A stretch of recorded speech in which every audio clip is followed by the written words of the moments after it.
வணக்கம். 11 மணி செய்திகளை தொகுத்து வழங்குவதற்காக நான் ஆர் தேவப்பிரியன். தலைப்புச் செய்திகளை பார்ப்பதற்கு முன்னதாக தற்போதைய அண்மை செய்தியை பார்க்கலாம். சென்னை அண்ணா சாலையில் உள்ள BSNL அலுவலகத்தின் 2வது மாடியில் தீ விபத்து ஏற்பட்டிருக்கிறது.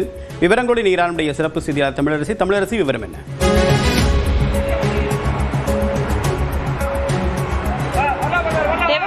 சென்னை அண்ணா சாலையில் இருக்கக்கூடிய BSNL மத்திய மண்டல அலுவலகம் இது.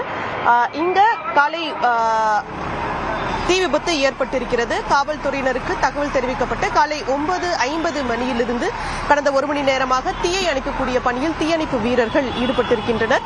மொத்தம் 8 மாடி கொண்ட கட்டிடம் இது. இதில் 2வது மாடியிலிருந்து முதலாவதாக கரும்புகை வெளியேறது. இதை அறிந்து தீயணைப்பு துறையினருக்கு தகவல் தெரிவிக்கப்பட்டு இங்கே வந்திருக்கின்றனர். சிந்தாதிரிப்பேட்டை காவல்துறையினரும் தற்போது இங்கு வந்திருக்கின்றனர். முதற்கட்டமாக மின்கசிவு காரணமாக தீ விபத்து ஏற்பட்டிருக்கலாம் என்ற அடிப்படையில் தகவல் வெளியாகி இருக்கிறது. 2வது மாடியில் ஏற்பட்ட தீ தற்போது மற்ற பகுதிகளுக்கும் பரவி வருகிறது.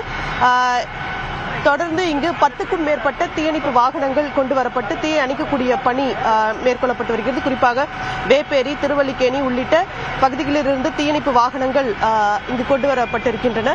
சுமார் 25க்கும் மேற்பட்ட தீயணைப்பு வீரர்கள் இந்த தீயை அணைக்கக்கூடிய பணியில் ஈடுபட்டு வருகின்றனர். குறிப்பாக இன்றைய தினம் BSNL அலுவலகம் இன்னைக்கு வேலை நாள்.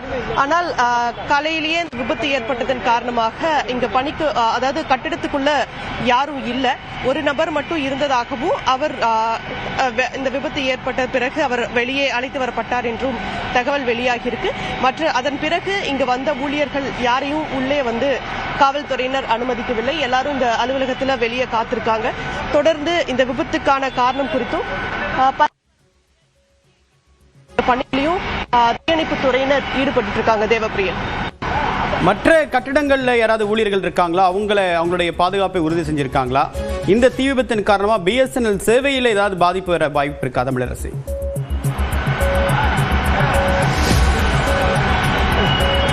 தேவப்பிரியன், இன்னைக்கு BSNL அலுவலகம் ஒர்க்கிங் டே அப்படின்னா கூட இது காலையிலேயே விபத்து ஏற்பட்டிருக்கு. ஆனா 9:50 மணி அளவுல தான் தகவல் தெரிவிக்கப்பட்டு இங்க தீயணைப்பு வீரர்களும் காவல்துறையினரும் வந்திருக்காங்க. ஆனா அந்த விபத்து ஏற்பட்ட போது இந்த கட்டிடத்துல யாரும் இல்ல, ஒருவர் மட்டும் தான் இருந்ததாகவும் அதுல ஸ்கை லிப்டிங் வெஹிக்கிள் கொண்டு வரப்பட்டு அந்த ஒரு நபரும் பாதுகாப்பா அவர் விபத்து ஏற்பட்டது அவர் 6வது மாடிக்கு சென்றதாகவும் அதன் பிறகு அவர் இந்த ஸ்கை லிப்டிங் வாகனம் பயன்படுத்தி அவரை பத்திரமாக கீழே இறக்கியதாகவும் காவல்துறையினர் தெரிவிக்கிறாங்க. மற்றபடி இந்த கட்டிடத்துக்குள்ள எந்த நபரும் இல்லை. யாருக்கும் இந்த விபத்தினால பொது ஊழியர்களுக்கோ இங்கு பணியாற்றக்கூடிய யாருக்கும் பாதிப்பில்லை அப்படிங்கறதுதான் காவல்துறையுடைய முதற்கட்ட தகவலா இருக்கு. மேலும் இந்த கரும்புகை தொடர்ந்து வெளியேறி வரக்கூடிய நிலையில காவல்துறையினர் தீயணைப்பு துறையினர் ஏறி அந்த கண்ணாடிகளை உடைத்து தொடர்ந்து அந்த தீயை அணைக்கக்கூடிய முயற்சியில ஈடுபட்டு வராங்க. இருப்பினும் கூட தொடர்ந்து இந்த தீ 2வது மாடியில் ஏற்பட்டது இப்போ மற்ற மாடிகளுக்கும் பரவி வருகிறது. தீயணைப்பு துறையினர் கடந்த 1 மணி நேரத்திற்கும் மேலாக போராடி இதை அணைக்கக்கூடிய பணியில் ஈடுபட்டிருக்காங்க. அருகில் இருக்கக்கூடிய பகுதிகளில் இருந்தும் தீயணைப்பு வாகனங்கள் கொண்டு வரப்பட்டிருக்கிறது. கூடுதலாக தண்ணீர் சென்னை குடிநீர் வாரியத்தோடைய தண்ணீர் வாகனங்களும் கொண்டு வரப்பட்டு இப்ப அணைக்கக்கூடிய பணியில ஈடுபட்டிருக்காங்க. மேலும் விபத்துக்கான காரணம் குறித்தும் காவல்துறையினர் முதற்கட்ட விசாரணையை துவங்கியிருக்காங்க. மேலும் இங்க வரக்கூடிய இங்க பணியாற்றக்கூடிய ஊழியர்கள் தற்போது இங்க வெளியே நிறுத்தப்பட்டிருக்காங்க. மேலும் இதை முதலில் தகவல் தெரிவித்த ஊழியரிடமும் தற்போது காவல்துறை விசாரணை மேற்கொண்டு வராங்க. தேவப்பிரியா, விரிவான தகவலுக்கு நன்றி தமிழரசி.